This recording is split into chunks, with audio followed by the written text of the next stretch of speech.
3살 딸이 아빠 관을 가리키며 울부짖었다. 그리고 충격적인 일이 벌어졌다. 3살짜리 작은 소녀가 갑자기 아빠의 장례식에서 울부짖으며 관을 향해 손가락질하기 시작했습니다. 아빠 가지마, 아빠 아직 거기 있어. 어린 딸의 필사적인 외침에 장례식장 전체는 숨을 멈췄습니다. 슬픔과 충격 속에 빠진 엄마는 딸을 진정시키려 했지만 아이는 무엇인가를 본 듯 계속해서 울부짖었습니다. 그날 이후 아이는 매일 밤 정체불명의 악몽에 시달리며 이상한 말을 중얼거립니다. 이 작은 소녀가 본 진짜 진실은 과연 무엇일까요? 그날 관 속에서 정말 무슨 일이 있었던 걸까요? 오늘 이야기를 끝까지 시청하시고 놀라운 진실을 직접 확인하세요. 채널 구독과 좋아요를 눌러주시고 어느 지역에서 보고 계신지 댓글로 꼭 알려주세요. 침관이 밝은 나무로 된 사원 중앙으로 미끄러지기 시작했을 때 겨우 3살 배기 혜운이는 승려들이 기도를 멈출 정도로 날카로운 비명으로 장례식의 고요함을 깨뜨렸다. 부산의 가을은 이미 깊어가고 있었다. 바다에서 불어오는 차가운 바람이 절 주변의 은행나무 잎을 흔들며 낙엽들이 조문객들의 발 아래 소리 없이 떨어졌다. 대웅전 안에는 향냄새가 가득했고 승려들의 연불소리만이 고요히 울려 퍼지고 있었다. 윤재석 소방관의 장례식이었다. 그는 지난주 대형 아파트 화재 현장에서 마지막 한 명의 아이를 구하고 무너지는 건물 속으로 사라졌다. 부산 영도구에서는 모르는 사람이 없는 영웅이었다. 그의 장례식에는 동료 소방관들이 정복을 차려입고 참석했고 그가 구해낸 사람들과 그 가족들 그리고 이웃들이 모여 있었다. 검은 한복을 입은 지원은 무표정한 얼굴로 앉아 있었다. 28살의 나이에 갑자기 과부가 된 그녀의 눈에는 더 이상 눈물이 나오지 않았다. 마지막 사흘 동안 그녀는 너무 많이 울어서 이제는 그저 공허함만 남아 있었다. 그녀의 품에는 3살 배기 혜운이가 안겨 있었다. 혜운이는 평소와 달리 이상하게 조용했다. 마치 어른처럼 장례식의 무게를 이해하는 듯했다. 스님의 연불소리가 점점 커지고 2명의 소방관이 재석의 영정사진을 들고 나왔다. 그 사진 속의 재석은 씩 웃고 있었다. 언제나처럼 자신감 넘치고 따뜻한 미소였다. 지원은 그 미소를 보는 순간 가슴이 찢어지는 것 같았다. 더 이상 그 미소를 볼 수 없다는 현실이 그녀를 덮쳤다. 그때였다. 침관이 제단 앞으로 천천히 이동하기 시작했다. 아빠! 혜운이의 날카로운 비명이 대웅전 안을 가득 채웠다. 모든 시선이 그녀에게 쏠렸다. 혜운이는 지원의 품에서 필사적으로 몸부림치며 작은 손가락으로 침관을 가리켰다. 아빠 가지마, 아빠 아직 거기 있어. 지원은 당황해서 혜운이를 진정시키려 했지만 소용없었다. 혜운이의 눈에는 공포와 절박함이 가득했다. 마치 그녀만 볼 수 있는 무언가를 보고 있는 듯했다. 혜운아 진정해. 아빠는 이제 하늘나라에 계셔. 지원이 떨리는 목소리로 속삭였다. 하지만 혜운이는 더 크게 울부짖었다. 아니야, 아빠가 거기 있어. 아빠가 나보고 있어. 조문객들은 불편한 표정으로 서로를 바라보았다. 어떤 이들은 슬픈 미소를 지으며 아이라서 이해를 못하는 거지 라고 속삭였다. 또 다른 이들은 안쓰러운 눈빛으로 지원을 바라보았다. 재석의 어머니가 다가와 혜운이를 안아주려 했지만 혜운이는 더 세게 몸부림쳤다. 그녀의 작은 얼굴은 눈물로 범벅이 되었고 검은 머리카락은 땀에 젖어 이마에 달라붙었다. 아빠가 말하고 있어. 아빠가 이야기 있대. 조금 전까지 조용하던 장례식장은 이제 혜운이의 울음소리와 어른들의 속삭임으로 소란스러워졌다. 스님은 잠시 연불을 멈추고 상황을 지켜보았다. 지원의 언니인 민지가 다가와 혜운이를 데리고 밖으로 나가려 했다. 언니, 내가 혜운이 좀 데리고 나갈게. 진정시킬게. 하지만 혜운이는 절대 침관에서 시선을 떼지 않았다. 그녀의 작은 몸이 떨리고 있었다. 저 아이 뭔가 이상해. 뒤에서 누군가가 속삭였다. 아이들은 가끔 우리가 보지 못하는 걸 본다잖아. 또 다른 목소리가 대답했다. 지원은 혼란스러웠다. 혜운이는 평소에 조용하고 이해심 많은 아이였다. 이렇게 히스테리를 부리는 모습은 처음이었다. 그녀의 눈에는 단순한 슬픔이 아닌 진짜 공포가 서려 있었다. 민지가 혜운이를 안고 밖으로 나가려는 순간 혜운이는 마지막 힘을 다해 외쳤다. 아빠가 말했어. 비밀이 있대. 아빠가 진짜 아빠 아니래. 그 말에 장례식장은 일순간 얼어붙었다. 지원의 얼굴이 창백해졌다. 재석의 부모님은 당황한 표정으로 서로를 바라보았다. 조문객들 사이에서 웅성거림이 커졌다. 무슨 소리지? 저 아이가 지금 뭐라고 한 거야? 진짜 아빠가 아니라고. 지원은 떨리는 손으로 혜운이를 민지에게서 다시 받아들었다. 그녀의 심장이 미친 듯이 뛰고 있었다. 혜운이의 말은 무슨 의미일까? 아이의 혼란스러운 상상일 뿐일까? 아니면 그때 갑자기 절 밖에서 천둥 소리가 울렸다. 가을비가 거세게 내리기 시작했다. 마치 하늘도 이 슬픈 장면에 눈물을 흘리는 것 같았다. 지원은 혜운이를 꽉 안으며 그녀의 작은 등을 쓰다듬었다. 괜찮아, 혜운아. 엄마가 여기 있어. 엄마가 지켜줄게. 하지만 그녀의 마음 깊은 곳에서는 불안감이 자라나고 있었다. 혜운이의 말은 단순한 아이의 혼란이 아닌 것 같았다. 그리고 지원은 문득 재석이 마지막으로 출동하기 전날 밤, 그가 했던 이상한 말이 떠올랐다. 지원아, 만약에 내가 어느 날 갑자기 없어지면 내 서랍 깊숙한 곳에 있는 상자를 꼭 확인해. 그리고 혜운이를 꼭 지켜줘. 누가 뭐라고 해도. 그때는 소방관의 일상적인 걱정으로만 생각했지만 지금 생각해보니 그의 목소리에는 다른 무언가가 있었다. 비밀? 무슨 비밀이 있었던 걸까? 혜운이는 점점 지쳐가며 지원의 품에서 조용해졌다. 그녀의 작은 눈이 감기기 시작했지만 마지막까지 침관을 향해 있었다. 장례식은 어색한 분위기 속에서 계속되었다. 하지만 모든 사람들의 마음속에는 혜운이의 외침이 메아리쳤다. 아빠가 진짜 아빠 아니래. 이 말은 앞으로 지원과 혜운이의 삶을 완전히 뒤바꿔 놓을 비밀의 시작이었다. 장례식 이후 일주일, 부산의 밤은 더욱 차갑게 변해갔다. 지원은 잠에서 깨어 시계를 바라보았다. 새벽 3시 12분. 또 다시 혜운이의 울음소리가 들려왔다. 아빠, 아빠. 지원은 서둘러 혜운이의 방으로 달려갔다. 작은 침대 위에서 혜운이는 이불을 꽉 움켜쥐고 잠에 취한 듯 중얼거리고 있었다. 땀에 젖은 검은 머리카락이 창백한 이마에 달라붙어 있었다. 혜운아, 괜찮아. 엄마가 여기 있어. 지원이 딸을 부드럽게 안아 올렸다. 혜운이의 작은 몸이 떨리고 있었다.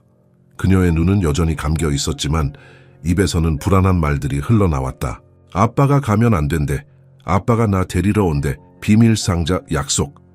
지원은 한숨을 내쉬었다. 장례식 이후로 혜운이의 악몽은 매일 밤 찾아왔다.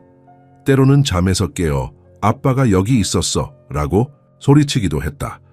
소아정신과 의사는 이것이 어린아이가 상실감을 처리하는 방식이라고 설명했지만 지원의 마음속에는 다른 불안감이 자라고 있었다. 혜운이를 다시 잠재우고 거실로 나온 지원은 찬물 한 잔을 마셨다. 아파트 창문 너머로 부산의 불빛들이 어둠 속에서 반짝이고 있었다. 그녀는 문득 장례식 날 혜운이가 외쳤던 말을 떠올렸다. 아빠가 진짜 아빠 아니래. 그리고 재석이 마지막으로 출동하기 전날 밤 했던 이상한 말. 내 서랍 깊숙한 곳에 있는 상자를 꼭 확인해. 지원은 아직 그 상자를 찾아보지 않았다. 마치 그것을 열면 지금까지의 모든 현실이 무너질 것 같은 두려움이 그녀를 사로잡고 있었다. 하지만 혜운이의 악몽이 계속되는 것을 보며 그녀는 더 이상 미룰 수 없다는 것을 느꼈다. 침실로 돌아와 재석의 옷장을 열었다. 여전히 그의 옷들이 가지런히 걸려 있었다. 소방관 제복, 평상복 그리고 결혼식 때 입었던 검은 정장까지. 지원은 잠시 정장 소매를 쓰다듬었다. 5년 전의 그날이 떠올랐다. 제주도의 바닷가에서 두 사람은 서로에게 영원한 사랑을 약속했었다. 영원히. 그게 이렇게 짧을 줄 누가 알았겠어. 지원은 쓴 웃음을 지었다. 옷장 아래쪽 서랍들을 하나씩 열어보았다. 셔츠, 양말, 속옷 모두 평범했다. 마지막 서랍을 열었을 때 구석에 작은 나무 상자가 보였다. 열쇠로 잠겨 있었다. 지원의 심장이 빠르게 뛰기 시작했다. 이것이 재석이 말했던 그 상자일까? 열쇠는 어디에 있을까? 문득 생각이 떠올랐다. 재석은 항상 특별한 것들을 하나의 장소에 보관했다. 그의 서재 책상 위, 작은 부처상 아래에 있는 비밀 공간. 지원은 서둘러 서재로 향했다. 딱 맞았다. 부처상 아래에는 작은 열쇠가 있었다. 손이 떨리며 지원은 상자로 돌아가 열쇠를 꽂았다. 천천히 돌리자 딸깍 소리와 함께 잠금 장치가 열렸다.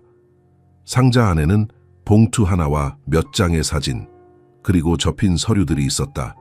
지원은 먼저 봉투를 집어들었다. 봉투 위에는 재석의 단정한 글씨체로 쓰여 있었다. 지원에게 내가 돌아오지 못할 경우에만 열어주세요. 손가락이 더욱 떨렸다. 지원은 깊게 숨을 들이마시고 봉투를 열었다. 안에는 한 장의 편지가 들어있었다. 그 순간 뒤에서 작은 발소리가 들렸다. 엄마, 혜운이가 문간에 서 있었다. 그녀의 눈은 상자에 고정되어 있었다. 아빠 상자, 혜운이가 작은 목소리로 말했다. 지원은 놀라서 편지를 내려놓았다. 혜운아, 왜 일어났어? 다시 자러 가자. 하지만 혜운이는 고개를 저었다. 아빠가 말했어. 그 상자에 비밀이 있대. 지원의 등줄기로 오싹한 기운이 흘렀다. 혜운이가 어떻게 이 상자에 대해 알고 있을까? 재석이 그녀에게 말했던 걸까? 아빠가 언제 그런 말을 했어? 지원이 조심스럽게 물었다. 혜운이는 고개를 갸웃했다. 마치 당연한 것을 묻는 엄마가 이상하다는 듯이. 아빠가 매일 밤 꿈에 와서 말해. 진짜 아빠 아니래. 그래서 미안하대. 지원은 숨을 들이켰다. 혜운이의 말은 아이다운 상상일까? 아니면 그녀는 떨리는 손으로 혜운이를 안아 올렸다. 다시 자자, 우리 공주. 내일 엄마가 이야기해줄게. 혜운이를 재운 후 지원은 다시 상자 앞에 앉았다. 편지를 집어들었다. 재석의 글씨체로 빽빽하게 채워진 종이였다. 사랑하는 지원에게, 만약 네가 이 편지를 읽고 있다면 나는 이미 이 세상에 없을 거야. 먼저 미안하다는 말을 하고 싶어. 내가 너에게 말하지 못한 비밀이 있어. 혜운이에 관한. 지원은 편지를 읽으며 얼굴이 창백해졌다. 손이 덜덜 떨렸고 눈에서는 뜨거운 눈물이 흘러내렸다. 3년 전 영도구의 한 폐가에서 화재가 발생했어. 그곳에서 우리는 겨우 몇 달 된 아기를 발견했지. 아무도 그 아이를 찾지 않았고 부모는 이미 사망한 상태였어. 모든 서류와 기록이 불타버린 사고였어. 그 순간 나는 결정을 내렸어. 그 아이를 우리 딸로 데려오기로. 지원은 숨을 멈췄다. 혜운이가 그들의 친딸이 아니라고? 재석이 그녀에게 알리지 않고 이런 결정을 내렸다니? 편지는 계속되었다. 네가 얼마나 아이를 간절히 원했는지 알아. 의사들이 네가 아이를 가질 수 없다고 했을 때 너의 슬픈 눈빛을 잊을 수 없었어. 그래서 나는 잘못된 선택을 했어. 법적 절차 없이 혜운이를 우리 딸로 등록했어. 동료들의 도움으로 출생증명서를 만들었지. 이것이 범죄라는 걸 알아. 하지만 그 순간 나는 우리 가족을 지키고 싶었을 뿐이야. 지원의 손에서 편지가 떨어졌다. 그녀의 온몸이 떨리고 있었다. 혜운이가 그들의 친딸이 아니라니. 3년 동안 그녀가 키운 아이, 그녀의 전부인 아이가. 그래서 혜운이가 그렇게 말했던 거야. 지원은 중얼거렸다. 아빠가 진짜 아빠 아니래. 갑자기 모든 것이 이해되었다. 혜운이의 악몽, 장례식에서의 이상한 행동, 그리고 그 말들. 마치 재석의 영혼이 혜운이에게 진실을 말해주고 있는 것 같았다. 지원은 다시 편지를 집어들었다. 마지막 부분이 남아있었다. 지원아, 내가 한 일은 용서받기 어려울 거야. 하지만 혜운이는 우리의 딸이야. 피는 섞이지 않았지만 우리의 사랑으로 자란 아이야. 만약 진실이 밝혀진다면 혜운이를 지켜줘. 어떤 일이 있어도 그 아이를 지켜줘. 그리고 언젠가 혜운이가 이해할 수 있을 때 진실을 말해줘. 내가 그녀를 얼마나 사랑했는지도. 영원히 너를 사랑하며 재석. 지원은 편지를 가슴에 꼭 안았다. 눈물이 멈추지 않았다. 분노, 배신감, 혼란, 그리고 사랑이 뒤섞인 복잡한 감정이 그녀를 덮쳤다. 어두운 방에서 창밖으로 새벽빛이 서서히 비치기 시작했다. 새로운 하루의 시작이었다. 하지만 지원에게는 모든 것이 바뀐 새로운 현실의 시작이었다. 다음 날 아침, 지원은 잠들지 못한 채로 부엌에 앉아 있었다. 창문 너머로 부산의 아침이 밝아오고 있었다. 그녀의 눈앞에는 재석의 편지와 상자 속 서류들이 펼쳐져 있었다. 서류들 중에는 혜운이의 가짜 출생 증명서와 원래 폐가에서 발견되었을 때의 간단한 보고서가 있었다. 또한 몇 장의 사진도 있었다. 갓난아기였던 혜운이의 모습, 재석이 그녀를 안고 있는 모습, 그리고 불에 타 무너진 한 건물의 사진. 지원은 머리를 감싸쥐었다. 이 모든 것이 너무 갑작스러웠다. 3년 동안 그녀는 혜운이가 자신의 그리고 재석의 피를 이어받은 아이라고 믿었다. 기억이 하나둘 떠올랐다. 재석이 갑자기 출장을 다녀온 후 아기를 안고 돌아왔던 날, 그는 그것이 기적이라고 했고 지원은 그저 기뻐서 눈물을 흘렸을 뿐이었다. 어쩌면 그녀도 알고 싶지 않았던 것일까? 의사들이 그녀는 아이를 가질 수 없다고 했을 때의 절망감, 그리고 갑자기 찾아온 행복, 그녀는 질문하지 않기로 한 걸지도 모른다. 엄마, 혜운이의 작은 목소리에 지원은 급히 서류들을 모아 상자에 넣었다. 혜운아, 좋은 아침. 배고프지? 아침 먹자. 혜운이는 졸린 눈으로 고개를 끄덕였다. 그녀의 까만 머리카락은 잠에서 깬 채로 헝클어져 있었고 작은 손으로 눈을 비비고 있었다. 평범한 3살 아이의 모습이었다. 지원은 혜운이를 바라보며 가슴이 조여왔다. 이 아이는 여전히 그녀의 전부였다. 피가 섞이지 않았다는 사실이 중요할까? 3년 동안 그녀가 쏟은 사랑, 밤새 안아준 시간들, 첫 걸음마를 함께한 순간들, 그 모든 것이 거짓은 아니었다. 엄마 울어? 혜운이가 물었다. 지원은 자신도 모르게 흘러내린 눈물을 닦았다. 아니야, 괜찮아. 엄마는 그냥 아빠가 생각나서 그래. 혜운이는 지원에게 다가와 작은 손으로 그녀의 얼굴을 쓰다듬었다. 울지마, 엄마. 아빠는 언제나 우리와 함께 있어. 그 순간 지원은 결심했다. 혜운이는 그녀의 딸이었다. 어떤 일이 있어도 그 사실은 변하지 않을 것이다. 아침 식사 후 지원은 혜운이를 어린이집에 데려다주고 혼자 집으로 돌아왔다. 상자를 다시 꺼내 내용물을 자세히 살펴보았다. 서류들 중에는 혜운이가 발견된 폐가의 주소가 적혀 있었다. 영도구의 한 오래된 동네. 그곳에는 아직도 그날의 흔적이 남아있을까? 지원은 망설였다. 더 알아보는 것이 옳을까? 어쩌면 그저 과거는 묻어두고 앞으로 나아가는 것이 나을지도 모른다.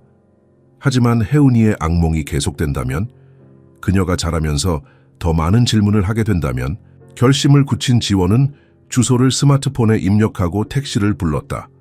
30분 후 지원은 영도구의 오래된 주택가에 도착했다. 좁은 골목길을 따라 걸으며 주소를 찾았다. 마침내 그 자리에 도착했을 때 그녀는 숨을 멈췄다. 그 자리에는 여전히 불에 탄 건물의 흔적이 남아있었다. 철거되지 않은 채로 방치된 듯했다.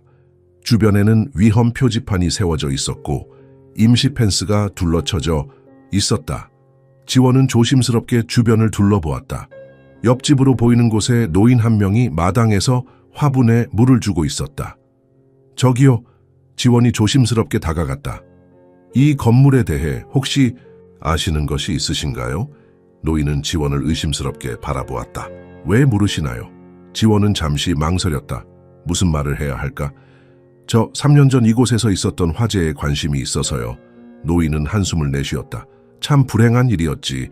그 집에 살던 젊은 부부 둘 다 그 불에 타 죽었어. 지원의 심장이 빠르게 뛰기 시작했다.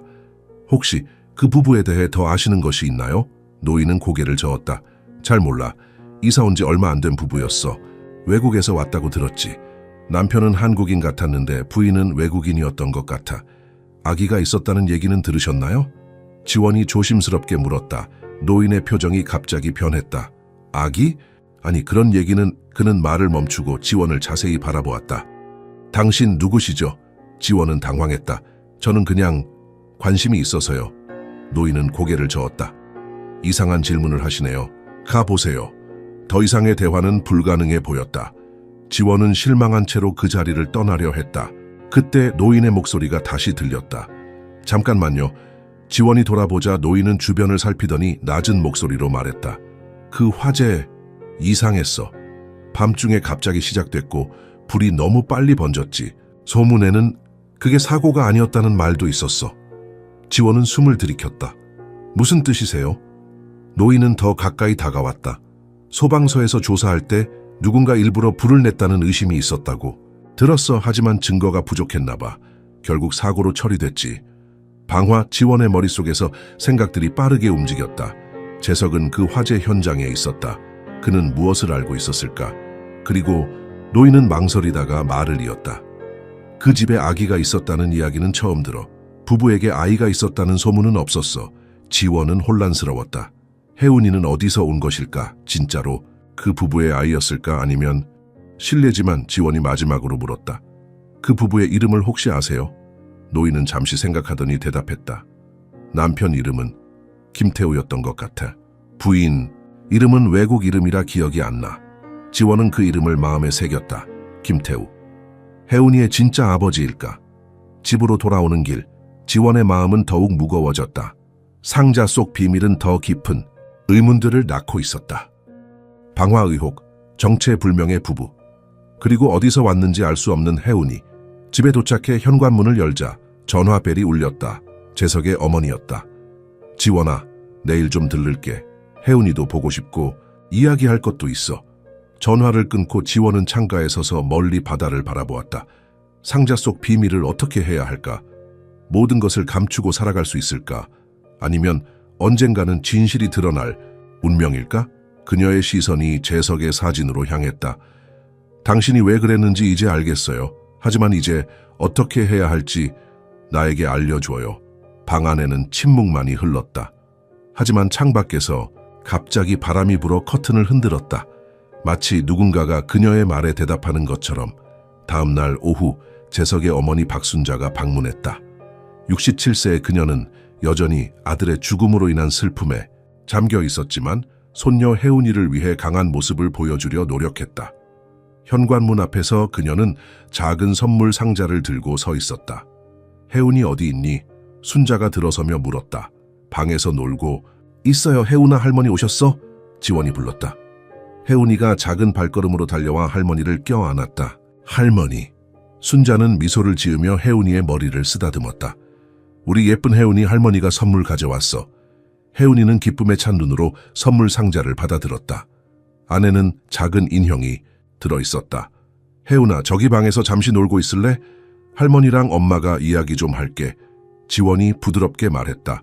혜운이가 새 인형을 안고 방으로 돌아간 후 두 여성은 거실 소파에 앉았다. 지원은 차를 따르며 불안한 마음을 진정시키려 했다.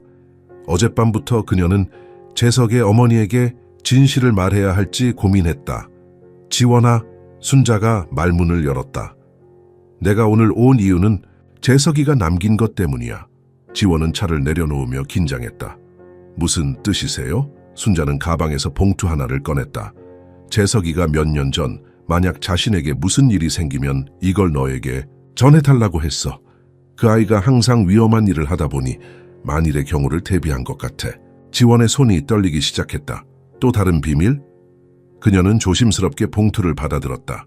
무슨 내용인지 알고 계세요? 지원이 물었다. 순자는 고개를 저었다. 모르지. 하지만 장례식, 날 혜운이가 한 말이 계속 마음에 걸려. 아빠가 진짜 아빠 아니래. 그 말이 무슨 뜻인지. 침묵이 흘렀다. 지원은 결심했다. 그녀는 천천히 일어나 재석의 상자를 가져왔다. 어머님, 제가 보여드릴 것이 있어요. 다음 1시간 동안 지원은 상자 속 비밀과 재석의 편지 내용을 모두 털어놓았다.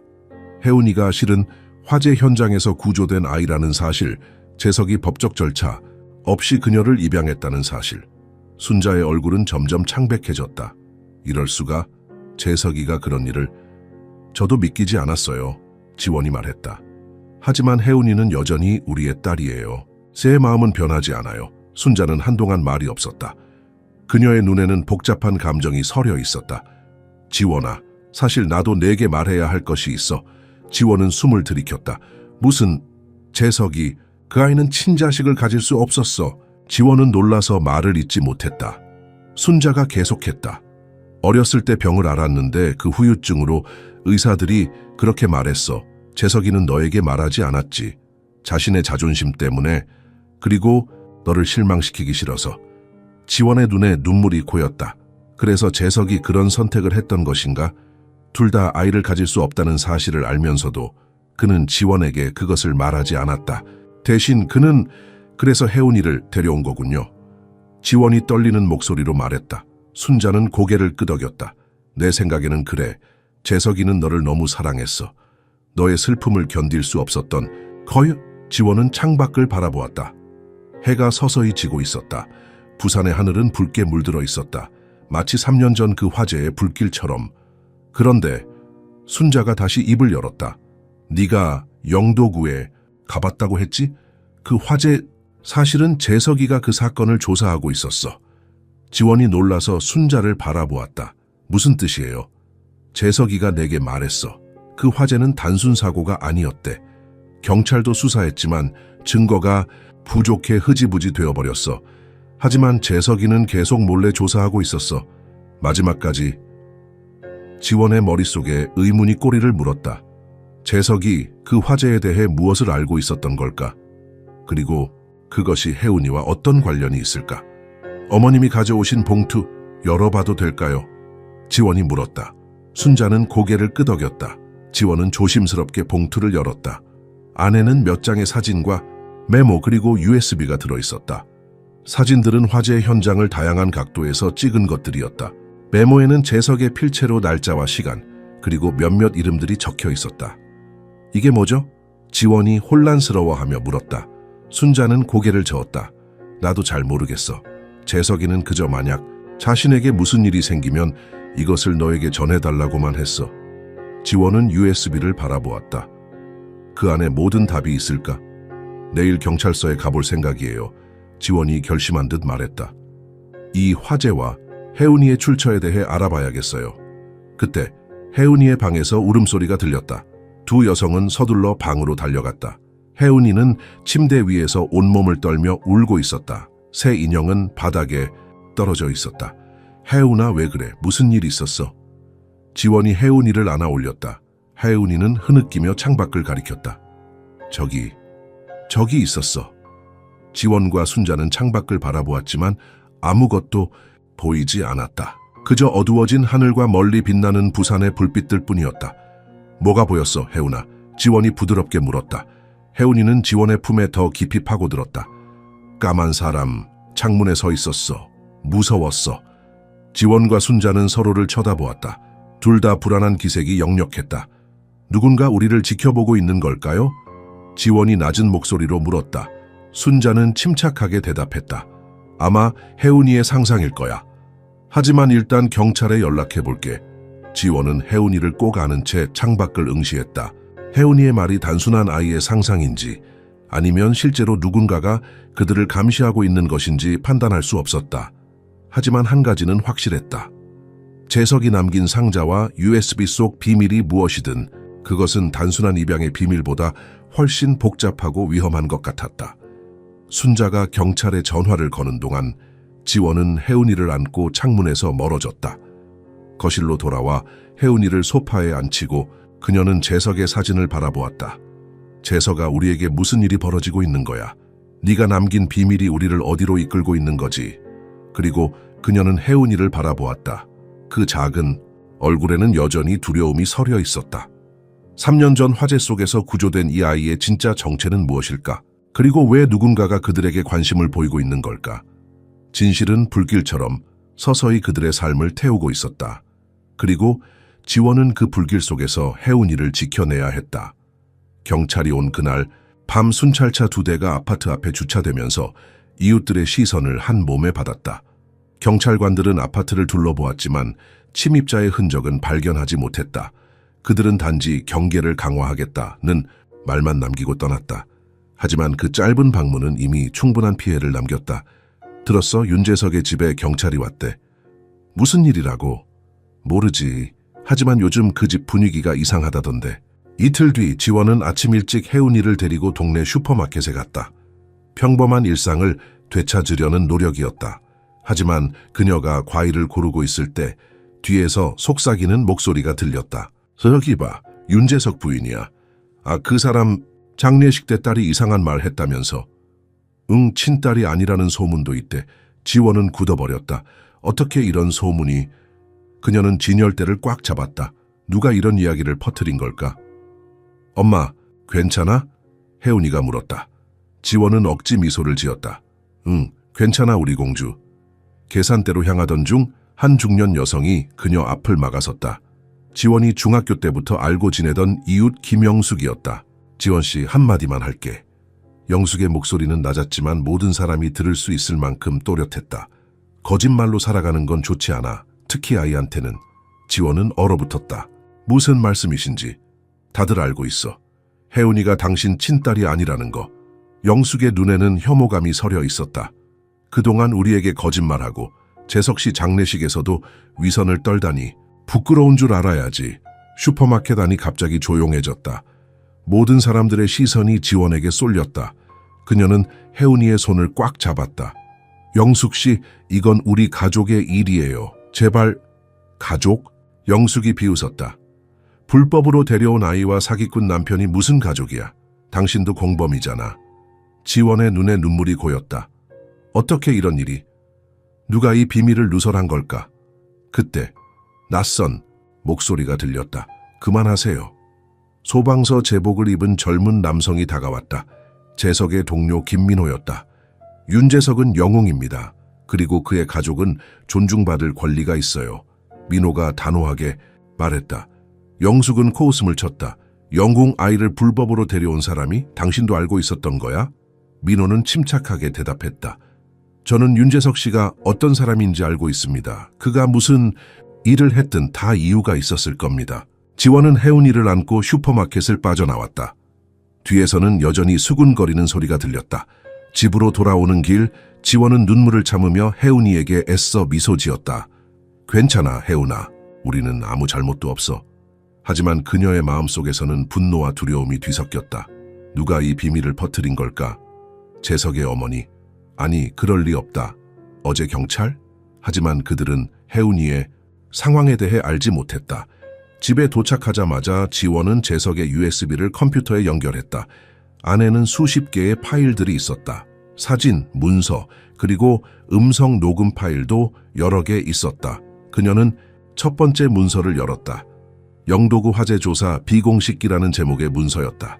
내용을 읽어 내려가면서 지원의 얼굴이 점점 창백해졌다. 재석은 그 화재가 단순 사고가 아니라 계획된 방화라고 확신하고 있었다. 그리고 그 배후에는 부산의 유력 정치인 가문 최 씨가 있다는 의혹을 제기하고 있었다. 다음 문서는 더 충격적이었다. 화재로 사망한 김태우와 그의 외국인 아내 소피아는 최 씨 가문의 비리를 폭로하려 했던 내부 고발자였다. 그들은 최 씨 가문이 운영하는 기업의 환경 오염 증거를 갖고 있었다. 그리고 마지막 페이지에는 혜은이에 관한 메모가 있었다. 아이는 안전해야 한다. 그들이 아이의 존재를 알면 위험할 것이다. 소피아의 혈액 샘플에서 발견된 독성 물질은 최 씨 공장에서만 사용되는 것이다. 이것이 증거다. 지원은 숨을 들이켰다. 혜은이는 단순한 고아가 아니었다. 그녀는 증거였다. 그녀의 존재 자체가 최 씨 가문의 범죄를 증명할 수 있는 증거였던 것이다. 전화벨이 울렸다. 민호였다. 지원 씨, 잘 계세요. 슈퍼에서 있었던 일. 지원은 떨리는 목소리로 대답했다. 괜찮아요. 고마워요. 도와주셔서. 사실 할 말이 있어서요. 민호의 목소리가 진지해졌다. 재석 형이 마지막 출동 전날 저에게 USB를 하나 맡겼어요. 혹시 받으셨나요? 지원은 눈앞의 컴퓨터 화면을 바라보았다. 네, 어제 받았어요. 그럼 아시겠네요. 재석 형이 조사하고 있던 일을. 최 씨 가문요? 그리고 혜은이가... 네. 민호가 낮은 목소리로 말했다. 재석 형은 그 사건을 파헤치다가 위험해졌어요. 제가 그만두라고 말렸는데 지원의 심장이 빠르게 뛰었다. 재석이 사고로 죽은 게 아닌가요?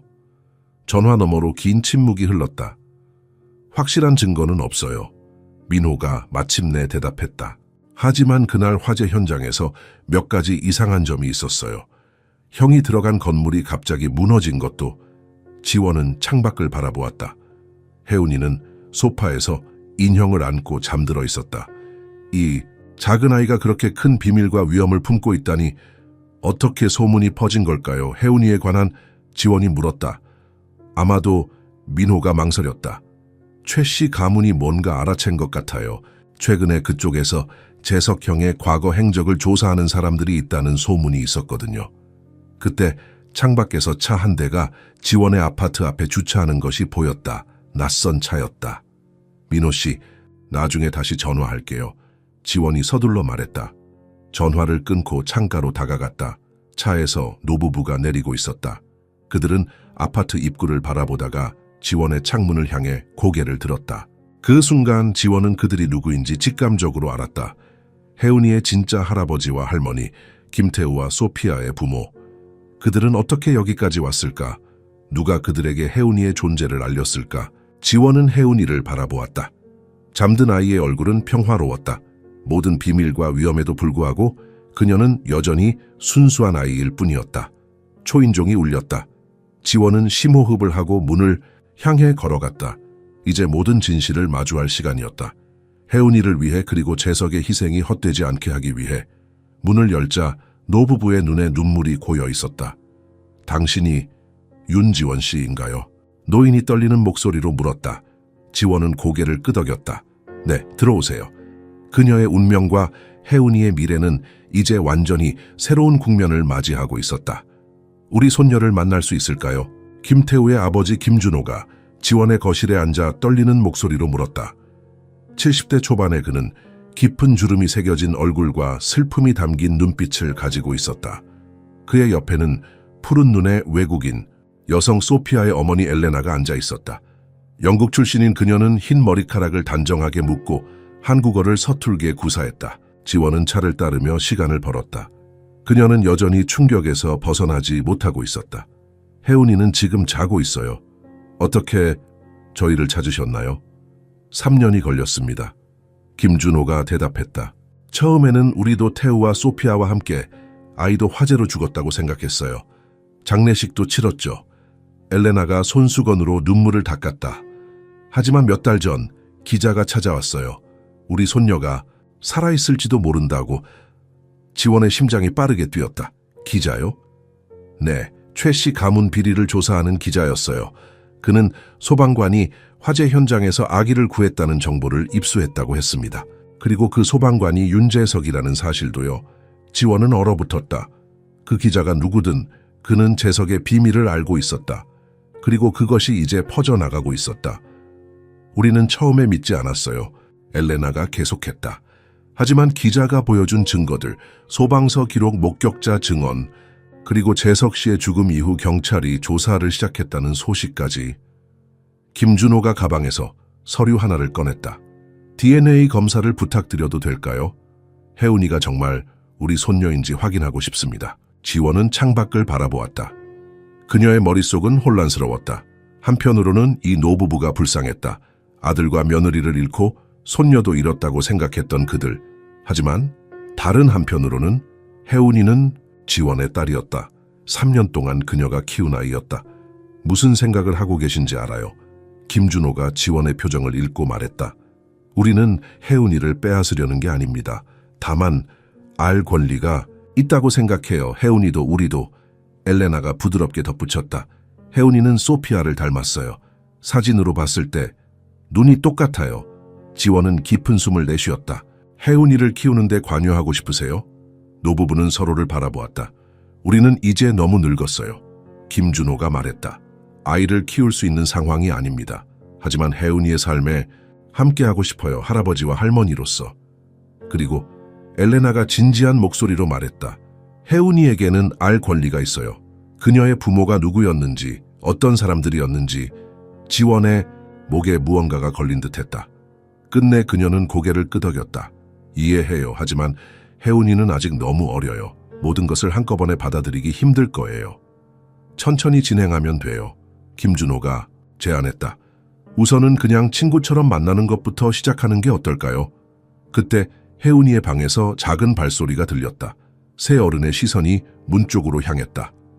혜운이가 잠에서 깨어 눈을 비비며 거실로 나왔다. 그녀는 낯선 노부부를 보고 멈춰섰다. 혜운아 이리 와. 지원이 부드럽게 불렀다. 이분들은 새로운 친구야. 혜운이는 조심스럽게 다가왔다. 엘레나의 눈에 눈물이 고였다. 혜운이의 동그란 눈, 작은 코, 소피아를 너무나 닮아 있었다. 안녕 혜운아. 엘레나가 떨리는 목소리로 말했다. 혜운이는 수줍게 미소 지었다. 안녕하세요. 그녀가 엘레나 앞에 서자 엘레나는 본능적으로 손을 뻗어 혜운이의 머리카락을 쓰다듬었다. 혜운이는 놀랍게도 그 접촉을 거부하지 않았다. 예쁜 아이구나. 김준호가 따뜻한 미소로 말했다. 갑자기 혜운이가 김준호의 손목에 있는 손목시계를 가리켰다. 그것은 작은 곰돌이가 그려진 특이한 디자인의 시계였다. 아빠도 이거 있었어. 혜운이가 순진하게 말했다. 새 어른은 놀라서 서로를 바라보았다. 김준호의 눈이 커졌다. 이건 내가 태우에게 준 시계야.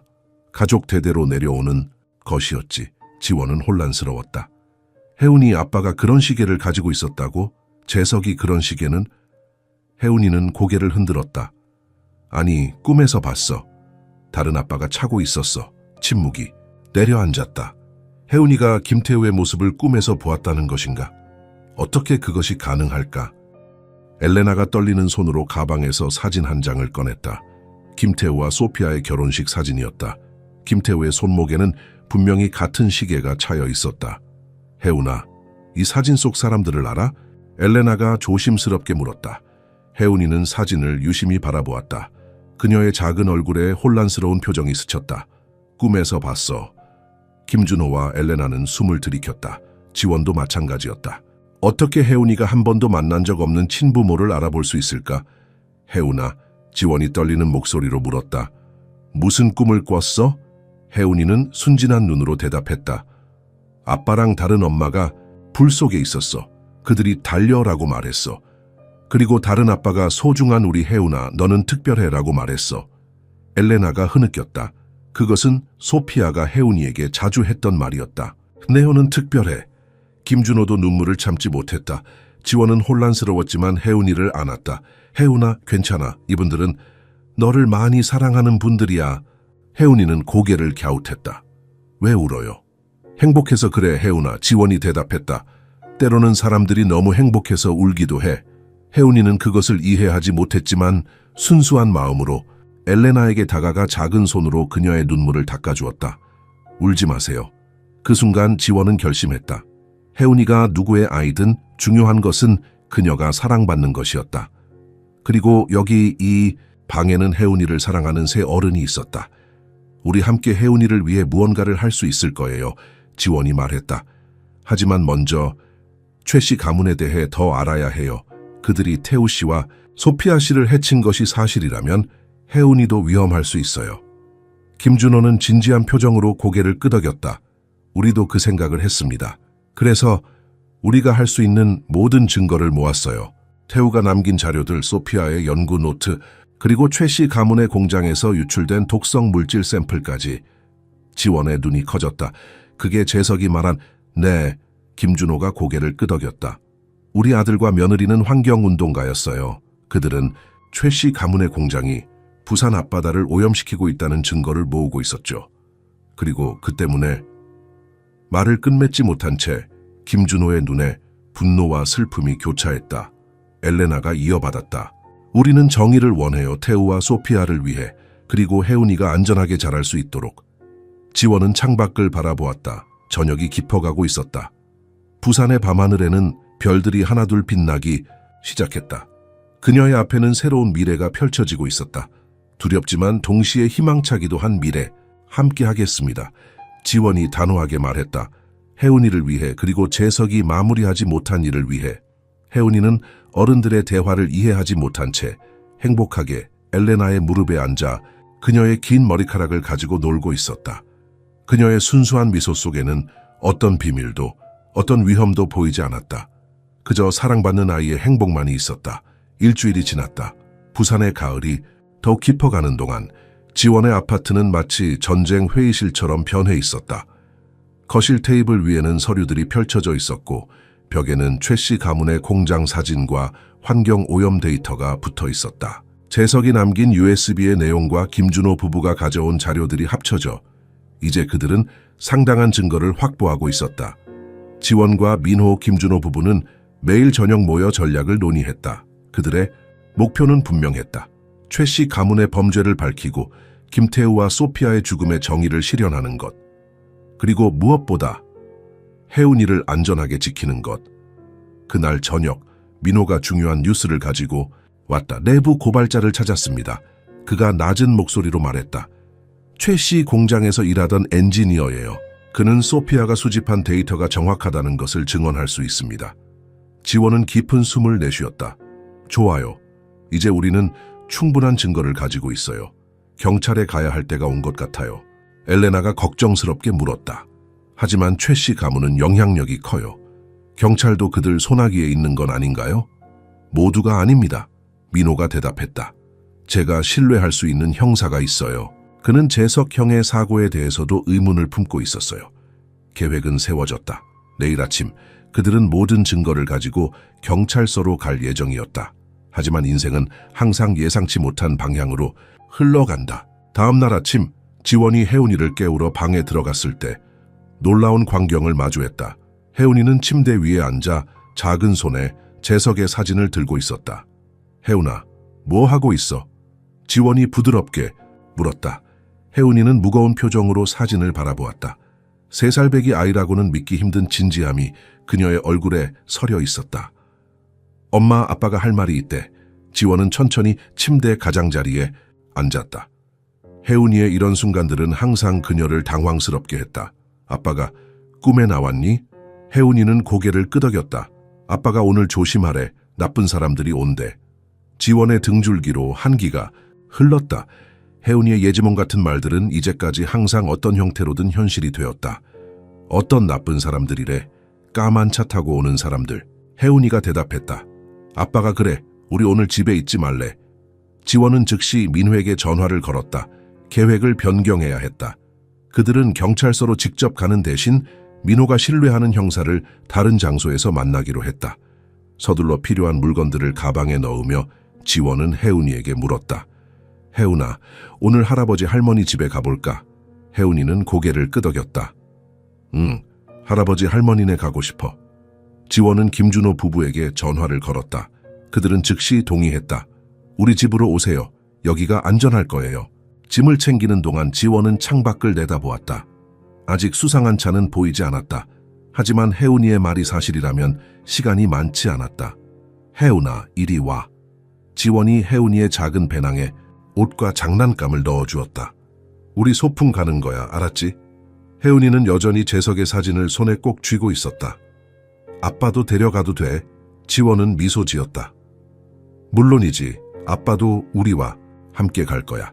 그들이 아파트 현관문을 나서려던 그 순간 엘리베이터가 도착하는 소리가 들렸다. 지원은 본능적으로 혜운이를 안고 비상계단으로 향했다. 계단을 내려가는 동안 위에서 문을 두드리는 소리가 들렸다. 곧이어 큰 소리가 이어졌다. 문을 강제로 여는 소리였다. 지원은 혜운이를 더 꽉 안고 계단을 빠르게 내려갔다. 주차장에 도착해서야 그녀는 숨을 돌렸다. 민호가 보낸 차가 이미 기다리고 있었다. 빨리요, 차 안에서 민호가 외쳤다. 지원이 혜운이를 안고 차에 올라탔다. 차는 즉시 출발했다. 어떻게 알았어요? 지원이 숨을 헐떡이며 물었다. 민호의 표정은 어두웠다. 최 씨 가문에서 사람들을 보냈다는 정보를 받았어요. 그들이 재석 형의 자료를 찾고 있대요. 지원은 뒤를 돌아보았다. 다행히 추격하는 차는 보이지 않았다. 1시간 후 그들은 김준호 부부의 집에 도착했다. 부산 외곽의 조용한 주택가였다. 집 안으로 들어서자 엘레나가 따뜻한 차와 간식을 준비해 놓고 있었다. 혜운아, 배고프지? 엘레나가 다정하게 물었다.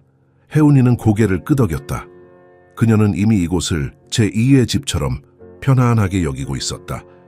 지난 일주일 동안 그들은 자주 방문했고 혜운이는 김준호와 엘레나와 빠르게 친해졌다. 어른들이 거실에서 다음 계획을 논의하는 동안 혜운이는 김준호와 퍼즐 게임을 하고 있었다. 그녀의 웃음소리가 집안에 울려 퍼졌다. 형사를 여기로 부르는 건 어떨까요? 민호가 제안했다. 여기가 더 안전할 것 같아요. 지원은 창밖을 바라보았다. 하지만 그러면 이곳도 위험해질 수 있어요. 김준호 씨와 엘레나 씨도 위험에 처할 거예요. 이미 우리는 위험 속에 살아왔어요. 김준호가 단호하게 말했다. 3년 동안 우리는 진실을 찾기 위해 노력했습니다. 이제 와서 물러설 수 없어요. 논의 끝에 그들은 형사를 이곳으로 부르기로 결정했다. 민호가 전화를 걸었고 형사는 1시간 안에 도착하기로 했다. 그때 혜운이가 갑자기 놀이를 멈추고 창가로 달려갔다. 혜운아, 왜 그래? 지원이 물었다. 혜운이의 얼굴은 창백했다. 나쁜 사람들이 와. 모두가 창밖을 바라보았다. 멀리서 검은 차 2대가 천천히 접근하고 있었다. 어떻게 이곳을 찾은 거지? 민호가 충격에 빠져 물었다. 김준호가 빠르게 행동했다. 뒷문으로 나가세요. 제 차가 준비되어 있어요. 우리가 그들을 저지할 테니 지원 씨와 혜운이는 안전한 곳으로 가세요. 혼란스러운 상황 속에서 지원은 혜운이를 안아들었다. 김준호 씨, 함께 가요. 당신들도 위험해요. 김준호와 엘레나는 서로를 바라보았다. 그들의 눈에는 결연한 의지가 서려 있었다. 우리는 이미 테우와 소피아를 잃었어요. 엘레나가 말했다. 하지만 혜운이는 그녀는 우리의 미래예요. 가세요. 우리가 시간을 벌 테니. 지원의 눈에 눈물이 고였다. 약속해주세요. 곧 따라온다고. 김준호가 고개를 끄덕였다. 약속합니다. 민호가 지원과 혜운이를 데리고 뒷문으로 나갔다. 김준호의 채 오르기 전 혜운이가 갑자기 멈춰섰다. 엄마, 할아버지랑 할머니, 지원은 무릎을 꿇고 혜운이의 눈높이에 맞췄다. 혜운아, 할아버지랑 할머니는 곧 따라올 거야. 지금은 우리가 먼저 가야 해. 혜운이의 눈에 눈물이 고였다. 그녀는 작은 손으로 재석의 사진을 더 꽉 움켜쥐었다. 하지만 엄마, 할아버지랑 할머니도 데려가야 해. 지원은 혜운이의 직감을 알고 있었다. 그녀의 예감은 항상 정확했다. 하지만 지금은 김준호와 엘레나는 이미 그들의 선택을 했다. 혜운아, 어떤 선택을 해야 할까? 할아버지랑 할머니랑 같이 갈까? 아니면 우리끼리 갈까? 혜운이는 사진을 바라보았다. 마치 재석에게 조언을 구하는 듯했다. 그리고 작은 입술이 떨리며 말했다. 나는 이미 아빠랑 엄마가 있어. 그 순간 지원의 가슴이 찢어지는 듯했다. 혜운이는 선택했다. 자신의 뿌리를 찾아가는 대신 그녀는 사랑의 끈을 선택했다. 민호는 지원의 어깨를 두드렸다. 가야 해요. 지금이 아니면. 지원은 마지막으로 집을 바라보았다. 김준호와 엘레나가 현관에 서서 손을 흔들고 있었다. 그들의 눈에는 눈물이 맺혀 있었지만 미소를 짓고 있었다. 차 안에서 혜운이는 창밖으로 손을 흔들었다. 안녕 할아버지, 안녕 할머니, 사랑해요. 차가 멀어지는 동안 지원은 백미러로 검은 차들이 집에 도착하는 것을 보았다. 김준호와 엘레나는 여전히 현관에 서 있었다. 당당하게, 그리고 결연하게. 몇 시간 후 그들은 민호의 친구 집에 도착했다. 부산에서 멀리 떨어진 시골 마을이었다. 민호의 전화가 울렸다. 형사였다. 세상에. 민호의 얼굴이 창백해졌다. 김준호 씨 집에 화재가 발생했대요.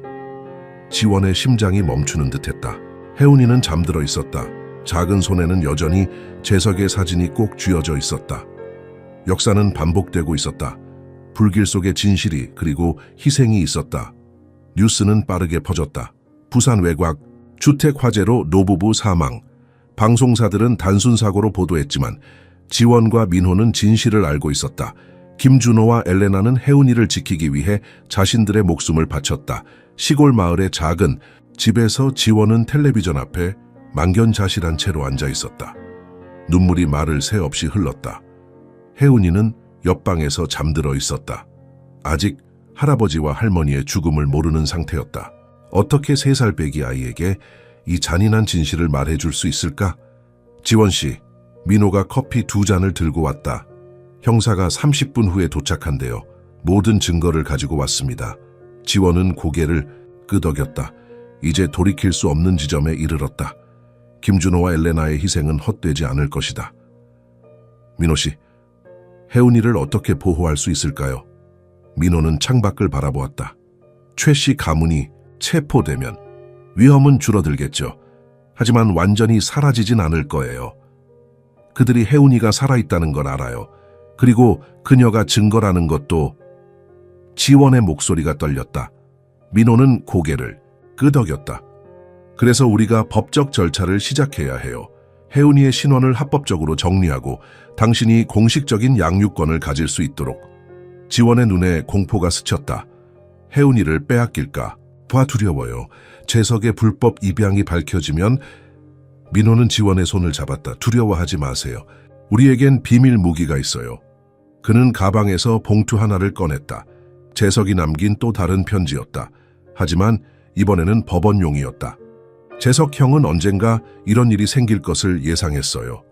그래서 공증된 문서를 남겼습니다. 혜운이의 입양이 불법이었음을 인정하지만 동시에 그가 왜 그런 선택을 했는지, 그리고 혜운이를 얼마나 사랑했는지 설명하는 내용이에요. 지원은 떨리는 손으로 봉투를 받았다. 이걸 법원에 제출할 거예요? 네, 형사가 도와줄 거예요. 그는 이 사건의 모든 면을 이해하고 있습니다. 30분 후 형사가 도착했다. 서 씨는 40대 중반의 단호한 인상을 가진 남성이었다. 그는 모든 증거를 꼼꼼히 검토했다. 이것으로 충분합니다. 서 형사가 말했다. 최 씨 가문의 범죄를 입증할 수 있어요. 하지만 하지만요? 지원이 물었다. 이 모든 과정에서 혜은이의 입양 문제가 드러날 거예요. 아시죠? 불법 입양은 심각한 범죄입니다. 지원은 무거운 마음으로 고개를 끄덕였다. 알아요. 하지만 혜은이를 보호하는 것이 가장 중요해요. 그녀는 무고한 아이입니다. 서 형사는 재석의 공증 문서를 읽었다. 그의 표정이 조금 부드러워졌다. 윤재석은 좋은 사람이었어요. 그리고 당신도 좋은 어머니인 것 같습니다. 법적으로는 복잡하겠지만 최선을 다해 돕겠습니다. 다음 며칠은 숨가쁘게 흘러갔다. 최 씨 가문의 회장과 임원들이 체포되었다. 뉴스에서는 부산 최대 환경 오염 스캔들로 보도했다. 김태우와 소피아의 살인 혐의도 추가되었다.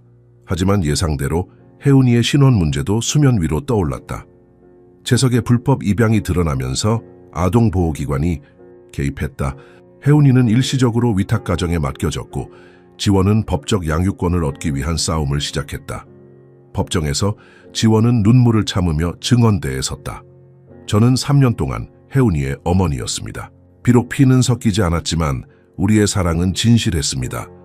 남편이 불법적인 방법으로 혜은이를 데려온 것은 사실입니다. 하지만 그것은 혜은이를 구하기 위함이었고 우리는 그녀에게 안정적인 가정을 제공했습니다. 아동복지 담당관이 반박했다. 법은 법입니다. 불법 입양은 인정될 수 없습니다. 혜은이는 정식 입양 절차를 통해 새로운 가정을 찾아야 합니다. 재판은 몇 주 동안 계속되었다. 지원은 매일 위탁가정을 찾아가 혜은이를 만났다. 혜은이는 점점 야위어갔다. 그녀는 자신의 집으로 돌아가고 싶어 했다. 엄마, 우리 집에 언제 가? 혜은이가 매일 물었다. 지원은 강한 척하려 했지만 때로는 화장실에 숨어 울기도 했다. 혜은이를 잃는다면 그녀의 인생에 남은 것은 무엇일까? 마침내 최종 심리날이 다가왔다. 법정은 사람들로 가득 찼다. 민호와 소방서 동료들, 그리고 놀랍게도 지원의 이웃들도 많이 왔다. 처음에 그녀를 비난했던 사람들조차 이제는 지원을 지지하고 있었다. 판사가 입을 열었다. 이 사건은 매우 특수한 상황을 포함하고 있습니다. 불법 입양이라는 범죄 행위가 있었으나 동시에 아이의 복지와 정서적 안정을 고려해야 합니다. 법정이 조용해졌다. 지원은 손에 땀이 배어 나오는 것을 느꼈다. 그리고 무엇보다 판사가 계속했다. 고인이 된 윤재석 씨가 남긴 편지가 있습니다. 법원에 직접 보내진 이 문서는 그의 행동에 대한 설명과 깊은 후회, 그리고 혜은이에 대한 무조건적인 사랑을 담고 있습니다. 판사는 잠시 멈추고 재석의 편지를 들어 올렸다. 존경하는 판사님, 제가 이 세상에 없을 때 이 편지가 읽히고 있다면 그것은 제 불법적 행위가 드러났다는 의미일 것입니다. 저는 제가 저지른 범죄에 대해 모든 책임을 인정합니다. 하지만 혜은이를 구하고 보호하기 위한 선택이었음을 이해해 주시기 바랍니다. 그리고 무엇보다 제 아내 지원은 이 일에 전혀 관여하지 않았습니다. 저는 그녀에게 진실을 숨겼습니다. 지원의 눈에서 눈물이 흘렀다. 재석은 심지어 자신이 없는 미래까지 계획하고 있었다. 혜은이는 우리의 딸입니다. 피로 맺어진 관계가 아니라 사랑으로 맺어진 관계입니다. 제가 가장 바라는 것은 혜은이가 그녀를 진정으로 사랑하는 지원과 함께 자라는 것입니다. 법이 허락한다면 그것이 혜은이를 위한 최선의 선택일 것입니다. 법정은 깊은 침묵에 빠졌다. 많은 사람들이 눈물을 훔치고 있었다. 그때 법정 뒤쪽에서 작은 소리가 들렸다. 엄마, 모두가 돌아보았다. 혜은이가 위탁가정 담당자의 손을 뿌리치고 법정 안으로 뛰어들었다. 그녀는 곧장 지원에게 달려갔다. 엄마, 엄마. 혜은이가 지원의 품에 안겼다. 판사도 변호사들도 아무도 이 순간을 막지 않았다. 혜은이는 지원의 목을 꼭 안고 속삭였다. 나 집에 가고 싶어? 지원은 혜은이를 안고 울었다. 곧 갈 수 있을 거야, 우리 공주. 판사는 이 장면을 지켜보다가 마침내 결정을 내렸다. 법원은 혜은이의 최선의 이익을 고려하여 윤지원 씨에게 임시 양육권을 부여합니다. 정식 입양 절차는 6개월 내에 시작되어야 하며 그동안 아동복지 담당관의 정기적인 방문이 있을 예정입니다. 지원은 믿을 수 없었다. 그녀는 혜은이를 더 꽉 안았다. 들었어, 혜은아, 우리 집에 갈 수 있어. 혜은이는 해맑게 웃었다. 그녀에게는 복잡한 법적 문제보다 엄마와 함께 있다는 사실만이 중요했다. 법정 밖으로 나오는 길, 많은 사람들이 지원에게 축하를 건넸다. 특히 놀라웠던 것은 그녀를 공개적으로 비난했던 이웃 영숙이 다가와 사과한 것이었다. 미안해요, 지원 씨. 내가 너무 성급하게 판단했네요. 당신은 정말 좋은 어머니예요. 지원은 미소 지었다. 괜찮아요. 중요한 건 혜운이가 행복한 거예요. 집으로 돌아가는 길, 지원은 창밖의 가을 풍경을 바라보았다. 은행나무 잎이 황금빛으로 물들어 길가에 흩어져 있었다. 혜운이는 그녀의 옆에서 평화롭게 잠들어 있었다. 지원의 생각은 재석에게 그리고 김준호와 엘레나에게로 향했다. 그들의 희생이 있었기에 혜운이는 안전할 수 있었다. 그리고 이제 지원은 그들 모두의 꿈을 이어갈 것이다. 혜운이를 사랑으로 키우는 껏차가 부산의 바다가 보이는 도로를 달릴 때 저녁 노을이 바다를 붉게 물들였다. 마치 새로운 시작을 알리는 듯했다. 혜운이는 잠에서 깨어 창밖을 바라보았다. 예쁘다. 지원은 미소 지었다. 그래, 정말 예뻐. 우리 이제 집에 가는 거야, 혜운아. 혜운이는 지원의 손을 꼭 잡았다. 엄마, 아빠랑 할아버지 할머니도 우리 보고 있지? 지원은 목이 메었다. 혜운이는 어떻게 알았을까? 하지만 그녀는 강한 척했다. 응, 그들은 항상 우리를 지켜보고 있어. 그리고 우리를 사랑해. 혜운이는 만족한 듯 고개를 끄덕였다. 나도 사랑해. 우리 가족. 그렇게 그들은 손을 꼭 잡고 집으로 향했다. 피보다 더 진한 사랑으로 맺어진 진정한 가족으로서. 때로는 피보다 깊은 사랑이 존재합니다. 진정한 가족은 혈연이 아니라 서로를 위해 끝까지 손을 놓지 않는 사람들 아닐까요?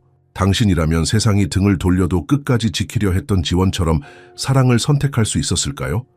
혜운이의 작은 손이 가리킨 진실은 세상이 잊고 있던 소중한 가치를 다시 일깨워 주었습니다. 당신은 이 이야기를 들으며 어떤 감정을 느끼셨나요?